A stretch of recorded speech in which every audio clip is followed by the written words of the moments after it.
తెలంగాణ రాష్ట్రం ఖమ్మం జిల్లా సత్తుపల్లి పట్టణంలో బతుకమ్మ పండుగ ఘనంగా జరుపుకున్నారు.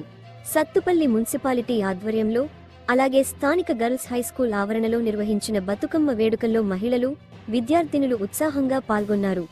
రంగురంగుల పూలతో చేసిన బతుకమ్మలతో ఆడబిడ్డల ఉత్సాహం అద్భుతంగా కనువిందు చేసింది. ఈ కార్యక్రమాలకు ముఖ్య అతిథిగా సత్తుపల్లి ఎమ్మెల్యే మట్టా రాగమయ్య హాజరై మహిళలతో కలిసి బతుకమ్మ ఆడుతూ వేడుకల్లో భాగమయ్యారు. దసరా సందర్భంలో రాష్ట్ర ప్రభుత్వం నిర్వహిస్తున్న దసరా సంబరాలు లో భాగంగా పాల్గొన్న ఎమ్మెల్యే మాట్లాడుతూ రాష్ట్ర ప్రభుత్వం బతుకమ్మ పండుగను అత్యంత ప్రతిష్టాత్మకంగా జరుపుతున్నదని, మహిళల సాధికారత కోసం అనేక పథకాలను అమలు చేస్తున్నదని పేర్కొన్నారు. ముఖ్యంగా డ్వాక్రా మహిళలకు బతుకమ్మ చీరలు పంపిణీ చేయడం ద్వారా ప్రతి మహిళ ఆనందంతో ఈ పండుగను జరుపుకునేలా చర్యలు తీసుకుంటున్నట్లు తెలిపారు. రేవంత్ రెడ్డి సర్కారు లక్ష్యం మహిళల ఆర్థిక స్థితిని బలోపేతం చేసి కోటి మంది మహిళలను కోటీశ్వరులను చేయడమేనని ఎమ్మెల్యే మట్టా రాగమయ్య స్పష్టం చేశారు. ఈ సందర్భంగా మహిళలంతా ప్రభుత్వాన్ని దీవించాలని కోరారు. ఆడబిడ్డను ఇంటికి పిలిచి చీర కప్పి ఆశీర్వదించే సంప్రదాయంలోనే మన బతుకమ్మ పండుగ ప్రత్యేకత ఉంది. ఆడంబరాలకు పోకుండా ప్రకృతిలో దొరికే పూలతో 9 రోజుల పాటు ఆడుతూ పాడుతూ బతుకమ్మను కొలవాలి. ఈ ఉత్సాహంతో సంవత్సరం మొత్తం గడుపుతూ ఉండగలము అని ఎమ్మెల్యే మట్టా రాగమయ్య అన్నారు.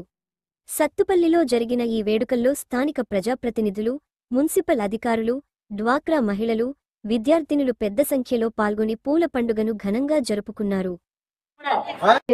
వాళ్ళకు కూడా డ్వాక్రా మహిళలకు కూడా ఎన్నో పథకాలు అమలు అవుతా ఉన్నాయి. అలాగే దసరా పండుగ సందర్భంగా డ్వాక్రా మహిళలకు కూడా ప్రభుత్వం తరఫున చీరలు కూడా ఈ దసరా పండుగకి కానుకగా ఇవ్వడం జరుగుతుంది. అలాగే మహిళలందరికీ ఆర్టీసీ బస్సులో ఉచిత ప్రయాణం, ఇది ఏది చూసుకున్నా సరే ఇందిరమ్మ ఇల్లు కూడా మహిళలకు ఇవ్వడమే జరిగింది, వాళ్ళ పేర్ల మీద ఇవ్వడమే జరిగింది. అంటే మన రేవంత్ రెడ్డి గారి ఆశయం ఏంటంటే కోటి మంది మహిళలని కోటీశ్వర్లని చేయాలని ఆయన పదే పదే చెప్తున్నారు. ఎందుకంటే ఒక మహిళ బాగుపడితే ఆర్థికంగా మొత్తం మన కుటుంబము బాగుపడుతుంది, తద్వారా మన సమాజం బాగుపడుతుంది. కనుక ఇవన్నీ చేయడం జరుగుతా ఉంది.